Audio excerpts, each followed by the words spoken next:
भाई मैंने आपण मैंने केमती अच्छा आपको स्वागत करुच्ची मो डेस्टिनेशन 3.0 चैनल को आम चलू भुवनेश्वर एक्सप्लोर करने न्यू वाओ। तो बने रहिए मेरे साथ और साथ मिलकर देखते आपणकर भुवनेश्वर अपर्याप्त एठी 5टा most try street foods Bhubaneswar दिखाई आपण 5 प्रकार देखो आइटम आपण आगे रखाई आपण ये 5टी छाड़ी अधिक जदि स्ट्रीट फूड आपण चाहूँगी ताले आपण चलतु मो सहित स्ट्रीट ब्लॉगिंग रे आपण देखिपारे केते भेराइटर फूड भी भुवनेश्वर में मिल पार। आम भुवनेश्वर को एक्सप्लोर करने चलू बाइक जोगे मोटो बाइक ब्लॉग जोगे आपण को भुवनेश्वर विभिन्न प्रकार खाद्य विभिन्न प्रकार सुस्वादु खाद्य परिचय कराइबा आमर लक्ष्य आमे से उद्देश्य रे चलू जे आमे देखिबा लंच करिबा डिनर करिबा ब्रेकफास्ट करिबा आमे पहुँची गलु देखंतु गोटे जगार स्ट्रीट फूड एरिया रे एटी देखंतु मात्र 20 टंकार से बनैके दौरान गोटे प्लेट एटी आपण देखंतु केते बढ़िया डिश रे सब मसला ताजा मसलादार खाद्य एटी रही आपण ये खाद्य भावन्तु केते टेस्टी हेतिबो नहले एते बड़ बड़ हंडारे एमती रोषे करी आपण आगे डिस्प्ले कराही नथंता आउ ए जगहटी आपणकर जस्ट एनएच साइड रे पाइबे नेशनल हाईवे 16 ऊपर पाइबे आपण ये जो खाद्य देखुचंदी एथिपाइका भिड़ आपणकर अपर्याप्त आपन को लाइन में ठिया पड़ो आम से आगू टिके चलू देखंतु एटा गोटे चाट दुकान ये भाई देखंतु फेमस ए जगार आप भुवनेश्वर चाट आपण पात्र चाट जानी एटा होची old town just old town area रे आपणकर जो अच्छी माउसीमा मंदिर ब्रिज शिशु भवन ब्रिज तले आपन एठी चाट एते फेमस आपन चिंता करि परिबेनी आपन को लाइन लगे पड़ो आपन को बारंबार 10-20 थर कहला पर चाट मिलिबो सेठु आमे आगु को टिके चललु देखंतु एटा होची स्ट्रीट फूड एरिया देखंतु फूड कोर्ट एरिया रे देखंतु संध्या बेले केते आपनकर लागिछि दुकान आपन सामने देखा जाउथबो गोटे केबीआर ए जो केबीआर हमें रोल खाइलु आर roll famous KBR roll variety roll आपन को सेठी गोटे रोल पाई लाइन अपेक्षा करिया पड़िबो पैसा देइकरी भी अपेक्षा करिया पड़िबो पैसा परे दियंतु चलिबो एणु रोलटे पाइबापी आपन को 10-20 थर जमती कुकुर भली आपन कहिया पड़ू भुकिया पड़ू दियो दियो दियो दियो तापर जाकर आपन गोटे रोल मिलिबो एणु ये जगह भावन्तु केते demanding food court area and food court area रे आमे खाई सारला परे आगु को आमे चलिलु देखंतु से आउ गोटे फूड कोर्ट एरिया जोटा कि आपनकर पटिया रे अछि आपणकर भुवनेश्वर गोटे आउटस्कट एरिया है पटिया सेटा भी बहुत डेभलप्ड आ भुवनेश्वर प्रायतः से जगार आपणकर नुआ नुआ इंफ्रास्ट्रक्चर बिल्डिंग देखा मिल जो पटियार फूड कोर्ट एरिया आप देखुं ये आपन को बहुत कूल प्लेस भाया लगे आ बहुत डेकोरेटिव लगे आप देखो मझे फुटपाथ रही बिल्डिंग फिल्डिंग ये गछ पछ रही ऑर्गेनाइज वे केमती स्टॉल सब लगी variety food veg non veg dessert main course सब जिनस मिल वेहिकल गुड़ा मिल फूड वेहिकल भी मिल बहुत सुंदर सुस्वादु खाद्य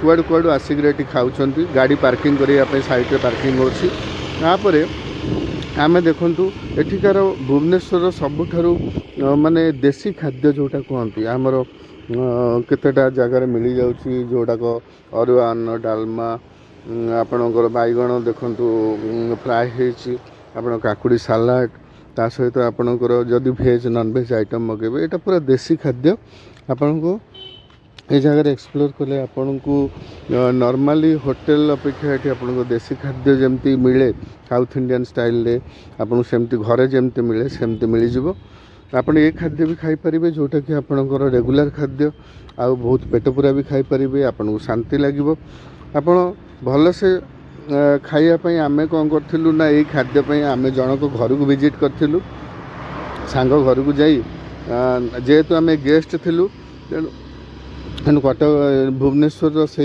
सांग घरे तांकर मम्मी आमको रोषे करके देइथिले सेठू आमे टिके बाहर को चलिलु आमे बाहर जते बेले बुलुथलु यही भाई को दुकान रे आमे पहुँचलु स्ट्रीट फूड एरिया ଏଠି ଦେଖନ୍ତୁ ଇଏ ଭାଇ ମାନେ ରୋଲ୍ ଏତେ ବିକ୍ରି ହେଉଛି ଯେ ଆପଣଙ୍କର ସେ ଯେଉଁ ତାୱା ଉପରେ ରୋଲ୍ ଗୁଡ଼ାକୁ ଆଗୁଆ ତିଆରି କରି ସଜେଇକି ରଖିଛନ୍ତି। ମାନେ କେତେ ଡିମାଣ୍ଡ ଅଛି ରୋଲ୍ର ଏଠି ଦେଖନ୍ତୁ। ତା ସହିତ ସିଏ ଅନ୍ୟ ବି ପ୍ରିପାରେସନ୍ କରୁଛନ୍ତି ନନଭେଜ୍ ଆଇଟମ୍ ଦେଖନ୍ତୁ, କାକୁଡ଼ି ସାଲାଡ଼ ଦେଇକରି ପ୍ଲେଟ୍ରେ ସର୍ଭ କରୁଛନ୍ତି। ଆଉ ପକୋଡ଼ା ବି ବନାଉଛନ୍ତି, ଚିକେନ୍ ପକୋଡ଼ା, ପନିର ପକୋଡ଼ା। ଆପଣଙ୍କର ଏ ଜାଗାରେ ଏ ଭାଇ ଯେଉଁ ବ୍ଲୁ ପିନ୍ଧିଛନ୍ତି ତାଙ୍କର ଏଇଟା ହେଲା ଫୁଡ଼୍ କୋର୍ଟର ଡ୍ରେସ୍। ଆପଣ ସେ ଜାଗାରେ ଯଦି ଖାଇବେ ଆପଣ ଭିଡ଼ ଭିତରେ ରହିବେ କିନ୍ତୁ ଖାଦ୍ୟ ବହୁତ ସୁସ୍ୱାଦୁ। ତାପରେ ଆମେ ରେଗୁଲାର ଫୁଡ଼୍ ଯେଉଁଟାକି ସବୁଠୁ ପ୍ରସିଦ୍ଧ ଆଉ ଲୋକମାନେ ଯାହାକୁ ଖାଇବା ପାଇଁ ରାସ୍ତାକୁ ବାହାରନ୍ତି ଭୁବନେଶ୍ୱର ଏରିଆରେ, ଏଇଟା ହେଉଛି ଆପଣଙ୍କର ଗୁପଚୁପ୍, ଯେଉଁଟାକି ଆପଣ କହୁଛନ୍ତି ନର୍ଥ ଇଣ୍ଡିଆନ୍ ଷ୍ଟାଇଲ୍ରେ ଗୋଲଗପ୍ପେ। ଏ ଯେଉଁ ଗୁପଚୁପ୍ ଦେଖନ୍ତୁ, ଗୁପଚୁପ୍ର ଅଟା ଗୁପଚୁପ୍ ଅଛି, ମଇଦା ଗୁପଚୁପ୍ ଅଛି। ଆଉ ଏ ଗୁପଚୁପ୍ର ଆପଣ ଯେଉଁ ଦିଅନ୍ତି ଜୁସ୍ ଦିଅନ୍ତି, ଜୁସ୍ର 10-20 ପ୍ରକାର ବି ଫ୍ଲେଭର୍ ଅଛି। ସବୁଠୁ ମୋତେ ଭଲ ଲାଗିଲା ପୋଦିନା ଫ୍ଲେଭର୍ ଆଉ ମିଠାର ଯେଉଁ ଚଟଣିଟା ଭଲ ଲାଗିଲା। ଆଉ ତା ସହିତ ବି ଆହୁରି 10-15 ପ୍ରକାର ଫ୍ଲେଭର୍ ଥିଲା, ଆପଣ ଯେଉଁ ଫ୍ଲେଭର୍ ନେଇପାରିବେ।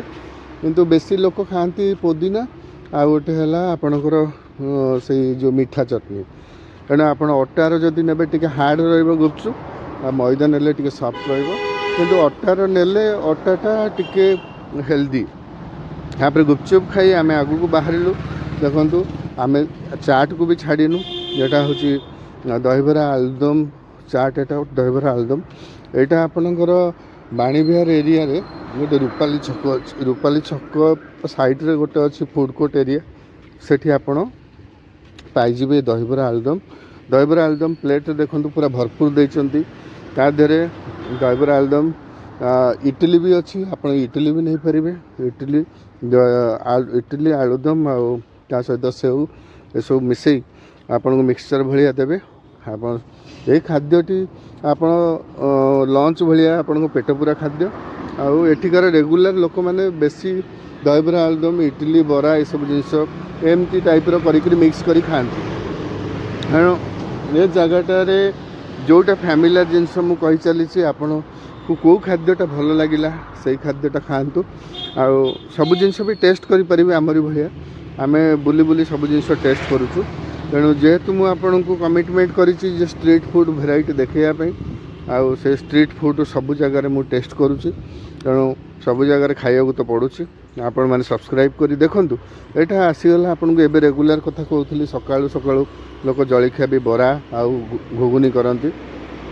ବରା ମଟର ତରକାରୀଟାକୁ ଘୁଗୁନି କହୁଛନ୍ତି, ଆପଣ ବି କହୁଥିବେ ଘୁଗୁନି। ଏ ମଟର ତରକାରୀ ବରାର ଟେଷ୍ଟ ଅଲଗା ଟାଇପ୍ର। ଗରମ ଗରମ ବରା ଆପଣଙ୍କୁ ମିଳିଯିବ ଷ୍ଟ୍ରିଟ୍ ଫୁଡ଼୍ ସାଇଟ୍ରେ।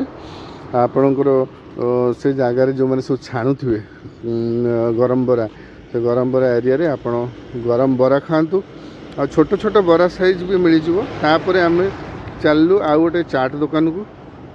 ଚାଟ୍ ଦୋକାନ ସହିତ ସିଏ ଭାଇ ବି ଆମର ଦହିବରା ଆଳୁଦମ୍ କରୁଛନ୍ତି। ଦେଖନ୍ତୁ ଚାଟ୍ ପାଇଁ ଆଳୁ ଯେଉଁ ତାୱା ଉପରେ କେତେ ଥାକର ସଜା ହେଇଛି। ମାନେ ମଝିରେ ଆଳୁକୁ ଫ୍ରାଏ କରାହେଉଛି, ମଟର ଆଳୁକୁ ଫ୍ରାଏ କରାହେଉଛି, ତା ଦେହରୁ ବାହାର କରିକିରି ଆପଣ ଦହିବରା ସାଙ୍ଗରେ ମିଶାଇକିରି ସେ ଦେବେ। ଏଇଟା ସେ ରୂପାଲି ଛକରେ ଆପଣଙ୍କୁ ମିଳିଯିବ। ଦହିବରା ଆଳୁଦମ୍ ତା ସହିତ ଆପଣଙ୍କୁ ଚାଟ୍ ମିଶାଇ ତା ଦେହରେ ସେଉ ଗାଣ୍ଠିଆ ମିଶାଇ ଆପଣଙ୍କୁ ଦେବେ। ତାପରେ ଆମେ ଚାଲିଗଲୁ। ଏଇଟା ଦେଖନ୍ତୁ, ଏଇଟା ଛୋଲେ ବଟୁରେ ଏରିଆ। ଛୋଲେ ବଟୁରେ ଆପଣ ଜାଣିଛନ୍ତି, ଆଉ ଛୋଲେ ତ ଦେଖୁଛନ୍ତି ବଟୁରେ ଗୁଡ଼ାକର ସାଇଜ୍ ଦେଖନ୍ତୁ, ଠିକିରି ଭଳିଆ ହେଇଛି, ଡମ୍ବେଲ୍ ଭଳିଆ ହେଇଛି ବଟୁରେ। ବଟୁରେ ଗୁଡ଼ା ଗରମ ଗରମ ଥିବ, ଆପଣ ଦେଇଦେବେ। ଆପଣଙ୍କୁ ତା ସହିତ ଛୋଲେ ଦେଇଦେବେ, ଲେମ୍ବୁ, ଲୁଣ, ଲଙ୍କା ବି ଦେବେ। ତେଣୁ ଆପଣ ତାକୁ ମିକ୍ସ କରି ପିଆଜ ପକାଇ ଆପଣ ଛୋଲେଟାକୁ ଭଲସେ ପ୍ରିପେୟାର କରି ଚାମଚ ଧରି ବଟୁରେର ଦେଖନ୍ତୁ ସାଇଜ୍ ଦେଖନ୍ତୁ, ଖାଇଲା ଭଳିଆ ଆପଣ ନର୍ମାଲ୍ ସାଇଜ୍ ଆଉ ଗରମ ଗରମ। ତେଣୁ ପ୍ଲେଟ୍ ବି ସେମିତି 70-80 ଟଙ୍କାରେ ମିଳିଯାଉଛି।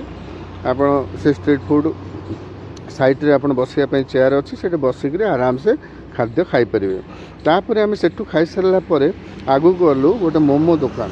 ମୋମୋ ଆମେ ସବୁ ଜିନିଷ ଟିକେ ଟିକେ ଟେଷ୍ଟ କରୁଛୁ। ମୋମୋ ଦୋକାନ ଗଲୁ, ଏଇଟା ମୋମୋ କାଫେ। ମୋମୋ କାଫେରେ ଦେଖନ୍ତୁ ଏଠି ମୋମୋ ବିଭିନ୍ନ ଭେରାଇଟିର ମିଳୁଛି। ଆପଣଙ୍କ ଭେଜ୍, ନନ୍ଭେଜ୍, ପନିର, ଆପଣଙ୍କର ଫ୍ରାଏ ମୋମୋ। ଆମେ ଫ୍ରାଏ ମୋମୋ ଟେଷ୍ଟ କରିବା ପାଇଁ ମଗେଇଲୁ। ଫ୍ରାଏ ମୋମୋ ସେଇ ଆପଣଙ୍କୁ 70-80 ଟଙ୍କା ପଡ଼ିଯାଉଛି। ଆଉ ଟିକେ ଆମେ ଅଧିକା ମଗେଇଥିଲୁ କ୍ୱାଣ୍ଟିଟି, ତେଣୁ ସେଇଟା 2 ପ୍ଲେଟ୍ ଭଳିଆ ବନେଇକି ଦେଇଛି। ନର୍ମାଲି 4ଟାରୁ 5ଟା ପିସ୍ ଦିଅନ୍ତି। ଆମେ ମୋମୋ ଟେଷ୍ଟ ବହୁତ ବଢ଼ିଆ ଥିଲା। ତାପରେ ଆମେ ଫେରିଲା ବାଟରେ ଆମେ ଆକ୍ଚୁଆଲି ଭୁବନେଶ୍ୱରରୁ ଟାର୍ଗେଟ୍ ଥିଲା ଯେ କଟକ ଫେରିବା। କଟକ ଫେରିବା ବାଟରେ ଗୋଟେ ଜାଗା ଅଛି ପାହାଳ, ସେ ପାହାଳରେ ଆପଣଙ୍କର ମିଠା ସେଇଠି ଏତେ ତିଆରି ହୁଏ, ଏକ୍ସପୋର୍ଟ ବି କରାଯାଏ ମିଠା।